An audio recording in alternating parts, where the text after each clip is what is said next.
আল্লাহর নবীকে আল্লাহ তাআলা নবুয়তির শেষ দরজাত দান করেছেন। আমাদের নবীর পরে আর কোনো নবী আসবেন না। আমাদের নবুয়তির মাধ্যমে নবুয়তির যে দরজাত শুরু হয়েছিল সেই দরজাত বন্ধ হয়ে গেছে। এরপরে যদি কেউ নবী দাবি করে তাহলে সে বন্ড, এরপরে যদি কেউ নবী দান করে সে প্রতারক, এরপরে যদি কেউ নবী দান করে সে কাফের। সুতরাং আজকের মাহফিল থেকে আমরা দৃঢ় কণ্ঠে বলতে চাই, যারা নবীর পরে নবী দাবি করবে, যারা নবীর পরে নবুয়তির সমর্থন করবে, যারা কাদিয়ানীরা বাংলাদেশে কোনো কার্যক্রম করবে তাদেরকে কাফের ঘোষণা দিতে হবে। এই দেশের সংসদের মধ্যে আইন করতে হবে, কাদিয়ানীরা এই দেশে কোনো কার্যক্রম পরিচালনা করতে পারবে না ইনশাআল্লাহ। আল্লাহ রাব্বুল আলামিন আসমান সৃষ্টি করেছেন, জমিন সৃষ্টি করেছেন, মানুষ সৃষ্টি করেছেন মানুষের খেদমতের জন্য, মানুষের প্রয়োজনের জন্য। আল্লাহ রাব্বুল আলামিন অসংখ্য অগণিত মাখলুক সৃষ্টি করেছেন, অসংখ্য অগণিত নিয়ামত দান করেছেন। আর মাখলুককে একমাত্র আল্লাহ রাব্বুল আলামিন তার ইবাদতের জন্য সৃষ্টি করেছেন। আর এই মানুষ আমরা পৃথিবীর মধ্যে সর্বশ্রেষ্ঠ জীব, সর্বশ্রেষ্ঠ প্রাণী, সর্বশ্রেষ্ঠ সৃষ্টি। এই মানুষ যখন আল্লাহ রাব্বুল আলামিনের কৃতজ্ঞ হয়, আল্লাহ রাব্বুল আলামিনের নির্দেশ পালন করে, তখন এই মানুষ পৃথিবীর শ্রেষ্ঠ জীব হয়ে যায়। এমনকি আল্লাহ রাব্বুল আলামিন যার সৃষ্টি ফেরেশতারা, যাদের সৃষ্টির শুরু থেকে শেষ পর্যন্ত একটি মুহূর্তের জন্য আল্লাহর অবাধ্য হন নাই, কিন্তু মানুষ যখন আল্লাহর কৃতজ্ঞ হয়ে যায়, এই ফেরেশতা থেকে মানুষের মর্যাদা আল্লাহর দরবারে বৃদ্ধি পেয়ে যায়। আবার এই মানুষ যখন আল্লাহর অকৃতজ্ঞ হয়ে যায়, এই মানুষ যখন আল্লাহর নাফরমানির মধ্যে লিপ্ত হয়ে যায়, তখন এই মানুষ পৃথিবীর সর্বশ্রেষ্ঠ প্রাণীর থেকেও নিকৃষ্ট হয়ে যায়। কুরআনের কথা আল্লাহ রাব্বুল আলামিন কুরআনুল কারীমের মধ্যে বলেছেন, উলাইকা কাল আনআম বাল হুম আদাল ওয়া উলাইকা হুমুল গাফিলুন, যে এরা চতুষ্পদ প্রাণীর থেকেও নিকৃষ্ট। সুতরাং এই মানুষটাতে কিভাবে শ্রেষ্ঠ মানুষে রূপান্তর হবে, এজন্য আল্লাহ রাব্বুল আলামিন যুগে যুগে পয়গম্বর আলাইহিস সালাম পৃথিবীতে প্রেরণ করেছেন। আর এই পয়গম্বর আলাইহিস সালামের কাজ ছিল মানুষকে সতর্ক করা।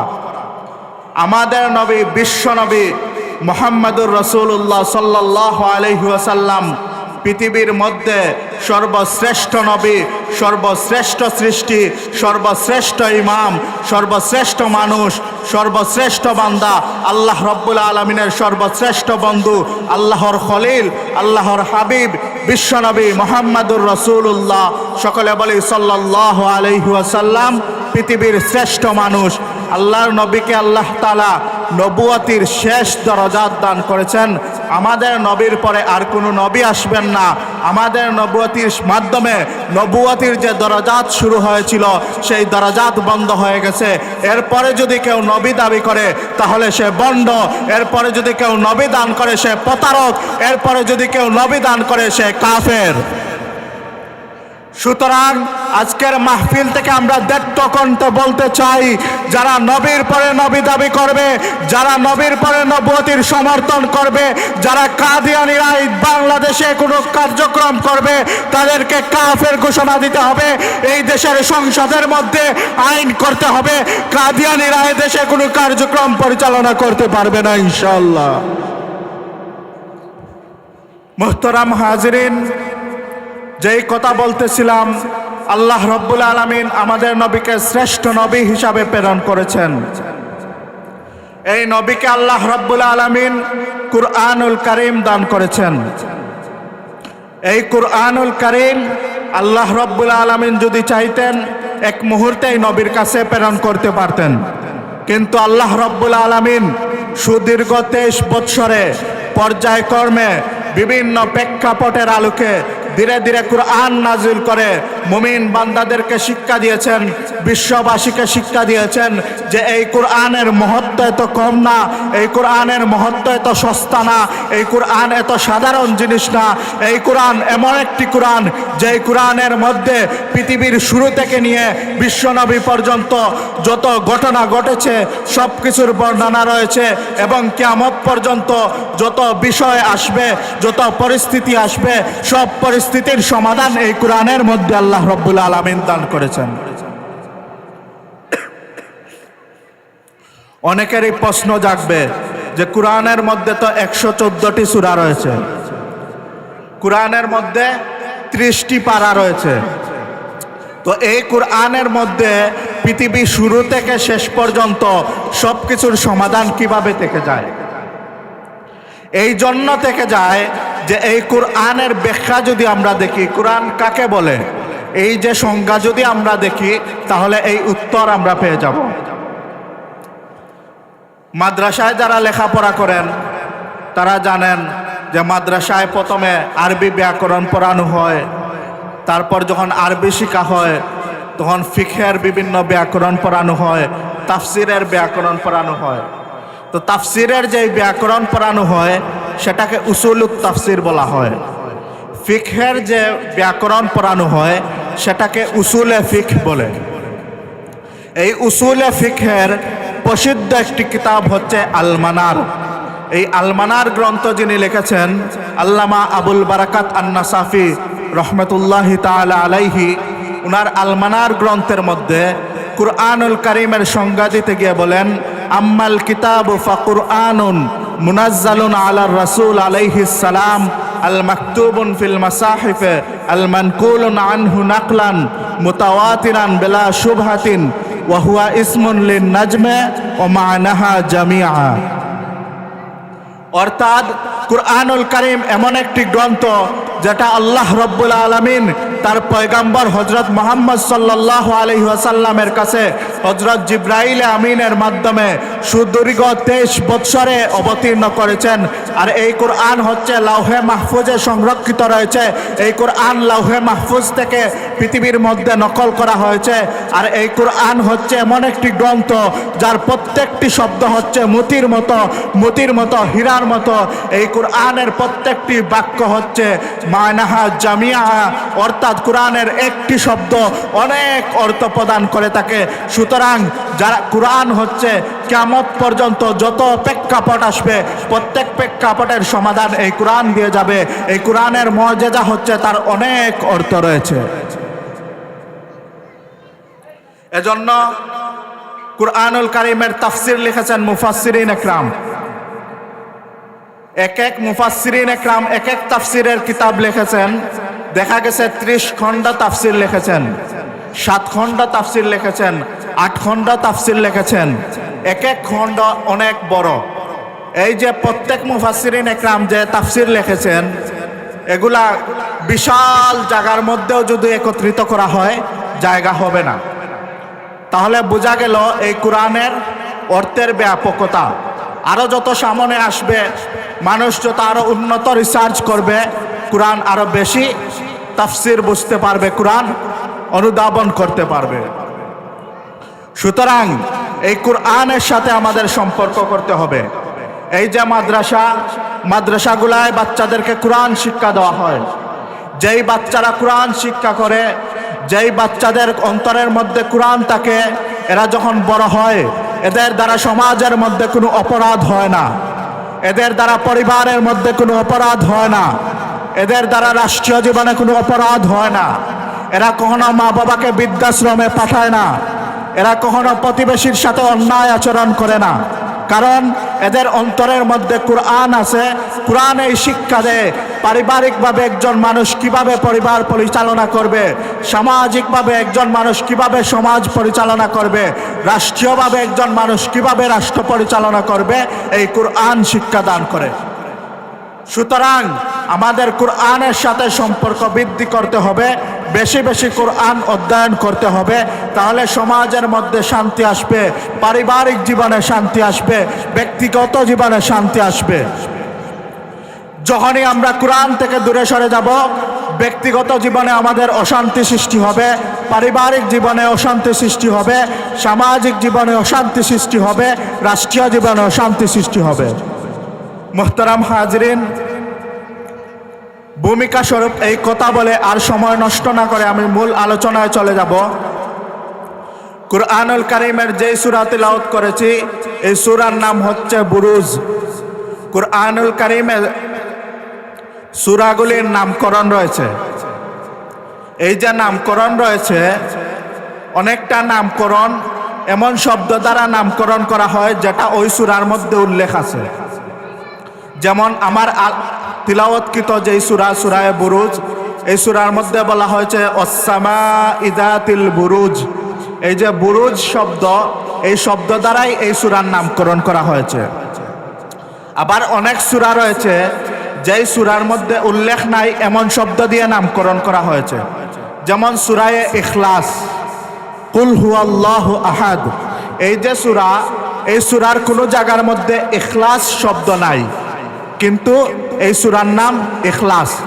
তাহলে বোঝা গেল যে কুরআনুল কারীমের অনেক সূরা রয়েছে যেগুলার নামকরণ সূরার শব্দ দ্বারা করা হয়েছে, আবার এমন অনেক সূরা রয়েছে যেগুলার নামকরণ সূরায় উল্লেখিত শব্দ ছাড়াও করা হয়েছে। তো আমরা আলোচ্য সূরার প্রথম আয়াতের মধ্যে বুরুজ শব্দ রয়েছে। এই সূরাটা হচ্ছে মক্কায় অবতীর্ণ। কুরআনুল কারীমের 30 পারার মধ্যে 30তম পারার মধ্যে এই সূরা রয়েছে। কুরআনুল কারীমের 114টি সূরার মধ্যে 85 নম্বর সূরা রয়েছে। এই সূরার মধ্যে আল্লাহ রাব্বুল আলামিন বলতেছেন ওয়াস-সামাঈ যাতিল বুরুজ, কক্ষপথ বিশিষ্ট আকাশের শপথ। আল্লাহ রাব্বুল আলামিন কুরআনুল কারীমের বিভিন্ন সূরার শুরুতে শপথ করেছেন। এই শপথের বিভিন্ন ব্যাখ্যা মুফাসসিরিন একরাম করেছেন। সময় সংক্ষিপ্ত, এজন্য পূর্ণ ব্যাখ্যায় যাব না, সংক্ষিপ্ত 2টি ব্যাখ্যা প্রদান করব। 1 নাম্বার ব্যাখ্যা হচ্ছে আল্লাহ রাব্বুল আলামিন কোনো কথার যখন গুরুত্ব বোঝাতে চান তখন সেই কথার পূর্বে আল্লাহ রাব্বুল আলামিন শপথ করে থাকেন। ঠিক তেমনি ভাবে এই সূরার মধ্যে প্রথম 4টি আয়াতে আল্লাহ রাব্বুল আলামিন শপথ করেছেন, এরপরে যেই কথা বলেছেন এই কথার গুরুত্ব বোঝানোর জন্য। দ্বিতীয় নাম্বার যে বিষয়, আল্লাহ রাব্বুল আলামিন তার সৃষ্টিকৃত বস্তুর শপথ করেন এই জন্য যে পৃথিবীর মধ্যে যারা অবিশ্বাসী রয়েছে, পৃথিবীর মধ্যে যারা আল্লাহকে বিশ্বাস করে না, আল্লাহকে খালেক হিসাবে বিশ্বাস করে না, আল্লাহ রাব্বুল আলামিন তার সৃষ্টির শপথ করে চ্যালেঞ্জ করেন, হে অবিশ্বাসীরা, আমি এই সৃষ্টি করেছি, তোমরা আমার সৃষ্টি সম্পর্কে যদি চিন্তা করতে তাহলে তোমরা বুঝে যাইতে আমি আল্লাহ কত বড় স্রষ্টা।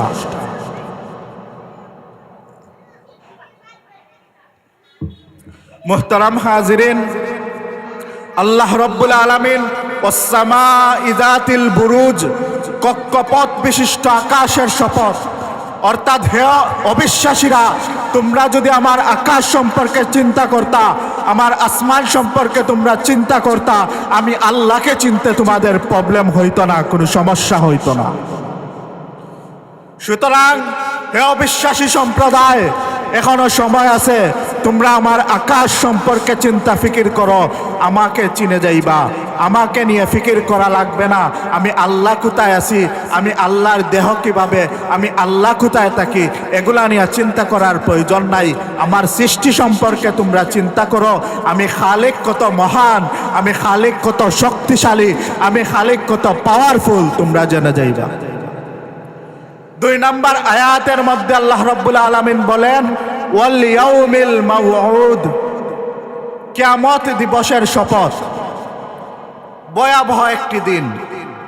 কুরআনুল কারীমের মধ্যে আল্লাহ তাআলা অসংখ্য সূরার মধ্যে, অসংখ্য আয়াতের মধ্যে কিয়ামতের ঘটনা বলেছেন। সরাসরি কিয়ামত শব্দ দ্বারা আল্লাহ তাআলা কিয়ামত বলেছেন, তার সমর্থক শব্দ দ্বারাও আল্লাহ কিয়ামতের কথা বলেছেন। যেমন সূরায়ে কিয়ামা নামে পূর্ণ একটি সূরা আল্লাহ রাব্বুল আলামিন নাজিল করেছেন। কিয়ামত বলে আল্লাহ কিয়ামত বলেছেন। আবার আল কারিয়াহ, এই যে কারিয়া শব্দ মহাপ্রলয়, এই মহাপ্রলয় বলেও আল্লাহ কিয়ামত বলেছেন। এই যে কিয়ামত এত ভয়াবহ, এই ভয়াবহতা বোঝানোর জন্য আল্লাহ রাব্বুল আলামিন কুরআনুল কারীমের অসংখ্য জায়গায় কিয়ামতের কথা বলেছেন। তো সূরা বুরুজের মধ্যে আল্লাহ রাব্বুল ইজ্জত ওয়াল জালাল 2 নম্বর আয়াতের মধ্যে বলেন, কিয়ামত দিবসের শপথ, অর্থাৎ হে বিশ্ববাসীরা, এই কিয়ামত দিবসকে তোমরা ভয় করো। এই কিয়ামত এত ভয়াবহ দিন হবে, যেই কিয়ামতের ব্যাখ্যা আল্লাহ রাব্বুল আলামিন বলেন, ইয়াউমা ইয়াফিরুল মারউ মিন আখি ওয়া উম্মিহি ওয়া আবি ওয়া সাহিবাতিহি ওয়া বানি। অর্থাৎ এই কিয়ামত যখন প্রতিষ্ঠিত হয়ে যাবে, তখন ভাই তার ভাইকে চিনবে না, মা তার সন্তানকে চিনবে না, স্বামী তার স্ত্রীকে চিনবে না। আল্লাহ রাব্বুল আলামিন অন্য আয়াতের মধ্যে বলেন, হামলিন হামালাহা, গর্ভবতী যে মহিলারা রয়েছে এদের গর্ভপাতের সময় হয় নাই, কিন্তু কিয়ামতের ভয়াবহতা যখন শুরু হয়ে যাবে, এই কিয়ামতের ভয়াবহতায় এরা গর্ভপাত করে ফেলবে। ওয়াতারান নাসা সুকারা, মানুষ মাতালের মতো চলতে থাকবে। আল্লাহ রাব্বুল আলামিন বলেন, এরা মাতাল নয়, এরা মদ্যপান করে নাই, এরা নেশা করে নাই, কিন্তু কিয়ামতের ভয়াবহতায় এরা মাতাল হয়ে গেছে। এই ভয়াবহ দিন কিয়ামত, আল্লাহ রাব্বুল আলামিন এই কিয়ামতের শপথ করতেছেন। 3 নম্বর আয়াতের মধ্যে আল্লাহ রাব্বুল আলামিন বলতেছেন, ওয়া শাহিদি ওয়া মাশহুদ। এর অনেক লম্বা ব্যাখ্যা রয়েছে। এর অর্থ হচ্ছে 10টা এবং দৃষ্টের শপথ। তাফসিরের মধ্যে এর উল্লেখযোগ্য যে এই ব্যাখ্যাটা দিয়েছেন, এটা হচ্ছে শাহেদ মানে হচ্ছে জুমাবার, আর মাশহুদ হচ্ছে আরাফার দিন, অর্থাৎ জুমার দিন এবং আরাফার দিনের শপথ।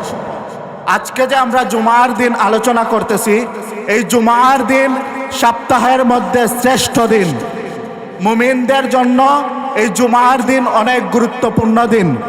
এই শ্রেষ্ঠ দিনের গুরুত্ব বোঝাতে গিয়ে আল্লাহ রাব্বুল আলামিন বলেছেন, ওয়া শাহিদিউ ওয়া মাশহুদ। আরাফার দিন হচ্ছে বছরের মধ্যে শ্রেষ্ঠ দিন। অন্য আয়াতের মধ্যে আমরা পেয়ে থাকি, আরাফা যখন অনুষ্ঠিত হয় জিলহজ মাসের প্রথম দশকের 9 তারিখ, অর্থাৎ শ্রেষ্ঠ দশক। এই দশকেরও আল্লাহ শপথ করেছেন, ওয়াল ফাজরি ওয়া লায়ালিন আশর। মুহতারাম হাজিরিন, এই যে লায়ালিন আশর, এর দ্বারা বছরের শ্রেষ্ঠ দশক বোঝানো হয়েছে। এই শ্রেষ্ঠ দশকের মধ্যে শ্রেষ্ঠ দিন হচ্ছে আরাফার দিবস। তো আল্লাহ রাব্বুল আলামিন শাহেদ এবং মাশহুদের শপথ করেছেন। এই যে আল্লাহ রাব্বুল আলামিন গুরুত্বপূর্ণ 4টি বিষয়ের শপথ করার পরে যেই কথা বলেছেন, কুতিলা আসহাবুল উখদুদ, যে গর্ত খননকারীরা ধ্বংস হয়েছে, আন্নারি যাতিল ওয়াকুদ, যেই গর্তের মধ্যে ইন্ধন যোগানো হয়েছিল, অগ্নি জ্বালানো হয়েছিল। সময় সংক্ষিপ্ত, আলোচনা সংক্ষেপ করতে গিয়ে একবারে সংক্ষেপে বলি। এর ব্যাখ্যা দিতে গিয়ে ইমাম মুসলিম রহমতুল্লাহি আলাই 3005 নম্বর এবং ইমাম তিরমিজি রহমতুল্লাহি আলাই 3334 নম্বর হাদিসের মধ্যে উল্লেখ করেছেন, বিশ্বনবী সাল্লাল্লাহু আলাইহি ওয়াসাল্লাম সাহাবাদেরকে বলতেছেন, হে আমার সাহাবায়ে একরাম, আমি পৃথিবীতে আসার পূর্বে আল্লাহর পয়গাম্বর হযরতে ঈসা আলাইহিস সালাম পৃথিবী থেকে চলে যাওয়ার দীর্ঘদিন পরে একজন জালেম শাসক ছিল। যেই জালেম শাসক এতটা জালেম হয়ে গিয়েছিল, সে নিজেকে খোদা ভাবত, নিজেকে রব ভাবত। আমরা দেখতে পাই ফিরাউন নিজেকে রব বলে, নমরুদ নিজেকে রব বলে, আরো অনেক জালেম বাদশা ছিল যারা মানুষের উপর জুলুম করতে করতে, আল্লাহর নাফরমানি করতে করতে নিজেকে রবের পর্যায়ে দাবি করত। এই রকম একজন বাদশা ছিলেন যার নাম তাফসিরে আহকামুল কুরআনের মধ্যে ইমাম আবু বকর জাসসাস রাহমাতুল্লাহি আলাইহি দিয়েছেন, ইউসুফ জু নওয়াজ। এই বাদশার একজন জাদুগির ছিল, হাদিসের মধ্যে উল্লেখ হয়েছে সাহির, একজন জাদুবিদ ছিল। এই জাদুবিদ যখন বৃদ্ধ হয়েছেন, বাদশাহকে বলেছেন আপনি একজন যুবককে আনেন, এই যুবককে আমি জাদুবিদ্যা প্রশিক্ষণ দিব। বাদশাহ সারা দেশ খুঁজে একজন যুবককে নিয়োগ করলেন। এই যুবককে বাদশার যে সাহির ছিলেন উনি জাদু শিক্ষা দেন। সংক্ষেপে বলি, এই যুবক বাদশার এই সাহিরের কাছে জাদু শিখেন, আবার বাসায় যান। মধ্যখানে একজন রাহিব, হাদিসের মধ্যে এসেছে রাহিব অর্থাৎ পাদ্রীর সাথে দেখা হতো। এই পাদ্রীর আলোচনা শুনে এই যুবক পাদ্রীর আলোচনায় মুগ্ধ হয়ে যেতেন। এক পর্যায়ে দেখা গেল উনি নিয়মিত জাদু শিক্ষায় যাওয়ার মধ্যখানে এখানে রাহিবের কাছ থেকে তালিম অর্জন করেন। এই যে তালিম অর্জন করেন, জাদুকিরের কাছে যেতে, সাহিরের কাছে যেতে বিলম্ব হয়, আবার বাসায় আসতে বিলম্ব হয়। এজন্য বাসার লোকেরা তাকে প্রহার করে, আবার সাহিরও তাকে প্রহার করে। এক পর্যায়ে একদিন এই যুবকের নাম আব্দুল্লাহ ইবনে তামের, উনি জাদুবিদ্যা শিক্ষা করে বাসায় যাওয়ার পথের মধ্যে একটি চৌরাস্তার মধ্যে দেখেন একটি বিশাল প্রাণী মানুষের রাস্তা বন্ধ করে দাঁড়িয়ে আছে, মানুষ চলাচল করতে পারতেছে না। এমতো অবস্থায় এই যুবক বলল, একটি পাথর নিল, যেই পাথরটা এমন, এই পাথর দিয়ে যদি ওই প্রাণীকে আঘাত করা হয় প্রাণীর কোনো ক্ষতি হবে না। কিন্তু যুবক বলল, এই রাহিবের কথা যদি সত্য হয় তাহলে আল্লাহ তুমি এই প্রাণীকে ধ্বংস করে দিও অথবা এখান থেকে সরিয়ে দিও। প্রাণীটার বর্ণনায় দাব্বাতুন আযীমাতুন বলা হয়েছে, অর্থাৎ বিশাল একটি প্রাণী। কেউ কেউ বলেছেন এটা বাঘও হতে পারে, সিংহ হতে পারে।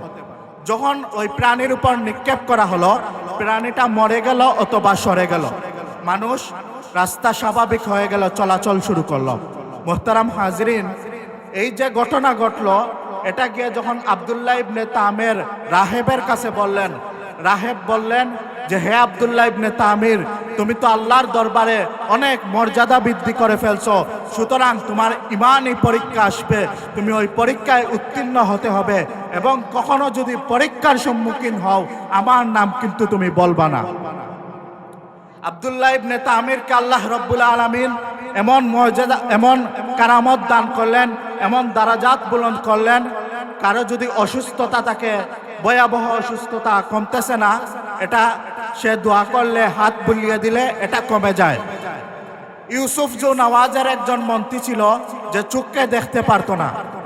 এই মন্ত্রী যখন জানলো যে এই যুবকের কাছে আসলে চক্ষু ভালো হয়ে যাবে, তখন সে ওই যুবকের কাছে এসে বলল, হে যুবক আব্দুল্লাহ ইবনে তামের, তুমি আমার চক্ষু ভালো করে দাও।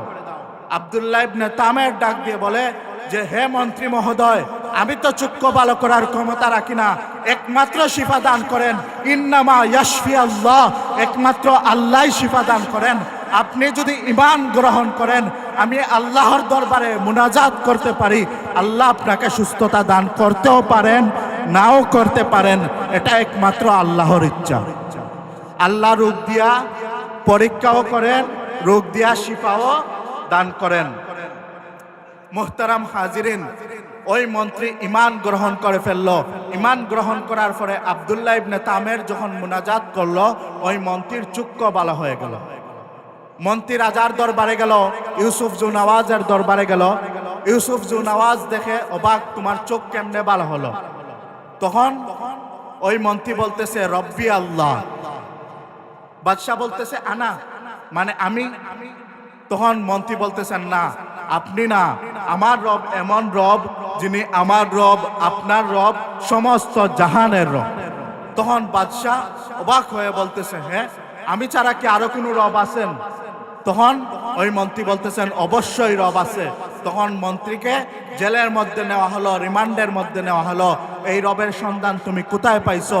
মন্ত্রীকে যখন আঘাত করা হলো, রিমান্ডের মধ্যে টর্চার করা হলো, এক পর্যায়ে মন্ত্রী বলে দিলেন যে আপনি যে এই যুবককে সাহিরের কাছে তালিম দিচ্ছেন, জাদু শিক্ষা দিচ্ছেন, ওই যুবকের কাছ থেকে আমি ওই রবের সন্ধান পেয়েছি। ওই যুবককে ধরে আনা হলো। যুবককে যখন আনা হলো, যুবককে প্রহার করার এক পর্যায়ে ওই রাহিব যিনি পাদ্রী ছিলেন উনাকেও ধরে নিয়ে আসা হলো। রাহিবকে কাঠগড়ায় দাঁড় করানো হলো, উনার মাথার উপর করাত রাখা হলো যে তুমি এই রবের কথা থেকে সরে আসবা, আমি বাদশাকে রব মানবা, তাহলে তোমার মুক্তি। তুমি যদি না মানো তাহলে এই কোরআন দিয়ে তোমাকে দ্বিখণ্ডিত করা হবে। এই রাহিব বললেন আমার জীবন যায় যাক, কিন্তু এক আল্লাহকে বলতে রাজি না। যখন উনি বললেন সাথে সাথে কোরআন দিয়ে মাথা দ্বিখণ্ডিত করা হলো, এই রাহিব শহীদ হয়ে গেলেন। মন্ত্রীকে বলা হলো, মন্ত্রী মহোদয় আপনার সামনেই রাহিবকে হত্যা করা হয়েছে, সুতরাং আপনি যদি এই জায়গা থেকে সরে না আসেন, বাদশাকে রব না মানেন, আপনাকেও হত্যা করা হবে। এই মন্ত্রীও বললেন এক আল্লাহ থেকে সরে আসতে পারবো না, মন্ত্রীকেও শহীদ করা হয়ে গেল। এবার পর্যায়ক্রমে আসলো আব্দুল্লাহ ইবনে তামেরকে হত্যা করার বিষয়। আব্দুল্লাহ ইবনে তামেরকে সেনাবাহিনী দিয়ে পাহাড়ের চূড়ার মধ্যে পাঠিয়ে দেওয়া হলো যে ওইখানে গিয়ে বলবা সে যদি আল্লাহ থেকে সরে আসে তাহলে তাকে নিয়ে আসবা, আর যদি আল্লাহ থেকে সরে না আসে পাহাড় থেকে ফেলে তাকে হত্যা করে দিবা। পাহাড়ের মধ্যে যখন নিয়ে আসলেন, হাদিসের মধ্যে উল্লেখ আছে ওই যুবক বলতেছে আল্লাহুম্মা কফিনিহিম বিমা শিতা, হে আল্লাহ আপনি আমার জন্য যথেষ্ট হয়ে যান। এটা যখন বলছে সাথে সাথে সেনাবাহিনী সবাই ধ্বংস হয়ে গেছে। যুবক বাদশার দরবারে চলে আসছে। বাদশাহ অবাক, আসার কথা আমার বাহিনী, তুমি চলে আসলা, বিষয় কি? তখন ওই যুবক বলতেছে আমার আল্লাহ আমাকে হেফাজত করেছেন। এবার নৌবাহিনীকে আনা হলো, সমুদ্রের মধ্যখানে নিয়ে যাইবা। ওই যুবক যদি আল্লাহকে ভুলে যায় নিয়ে আসবা, আর যদি আল্লাহকে ভুলে না তাহলে পানির মধ্যে ফেলে হত্যা করবা, সমুদ্রের মধ্যে ফেলে হত্যা করবা। মুহতারাম হাজরিন, সমুদ্রের মধ্যে যখন নিয়ে যাওয়া হইল, ঠিক একইভাবে যুবক বলল আল্লাহুম্মা কফিনিহিম বিমা শিতা, আল্লাহ আপনি তাদের মোকাবেলায় আমার জন্য যথেষ্ট হয়ে যান। সবাই পানির মধ্যে পড়ে, সাগরের মধ্যে পড়ে ডুবে মরে গেল। এই যুবক আবার চলে আসলো। বাদশাহ অবাক, অত্যন্ত সংক্ষেপে বলতেছি। এই যুবক বলল হে বাদশাহ, আপনি যদি আমাকে হত্যা করতে চান একটি উপায় আছে, আপনি সারা দেশের মানুষকে একত্রিত করবেন, আর ওই মাঠের মধ্যে আমি যেই কথা বলবো এই কথা বলে আমাকে হত্যা করবেন, তাহলেই আপনি হত্যা করতে পারবেন। বাদশাহ এবার আয়োজন করলো সারা মাঠের মধ্যে এই যুবককে হত্যা করার জন্য। যখন সারা মাঠের মধ্যে মানুষ উপস্থিত, যুবক বলল আপনি বলবেন যে বিসমি রব্বিল গুলাম, এই গুলামের এই যুবকের প্রতিপালকের নামে আমি নিক্ষেপ করতেছি, এটা বলে আপনি তীর নিক্ষেপ করবেন, তাহলে আমি মারা যাব। বাদশা এই কথা বলে যখন তীর নিক্ষেপ করলো, এই যুবক মারা গেল। সারা দেশের মানুষ দেখলো কার নামে নিক্ষেপ করার কারণে মারা গেছে, বিসমি রব্বিল গুলাম, এই যুবকের আল্লাহর নামে নিক্ষেপ করার কারণে। সুতরাং সমস্ত মানুষ বুঝে গেল যে বাদশা তো রব না, একমাত্র রব আল্লাহ রব্বুল আলামিন। সবাই একসাথে পড়ে উঠল আমান্না বিরব্বিল গুলাম, আমরা এই যুবকের আল্লাহর নামে ঈমান গ্রহণ করে ফেললাম। যখন সবাই ঈমান গ্রহণ করলো, বাদশা পাগল পারা হয়ে গেল। তখন নির্দেশ দিল যে গর্ত খনন করার জন্য। যখন গর্ত খনন করা হলো, এখানের মধ্যে সব ইমানদারকে ফালানো হচ্ছে আর জ্বালানো হচ্ছে। এক পর্যায়ে আসছে একজন মহিলা, যার কাছে একজন দুগ্ধপানকারী শিশু ছিল।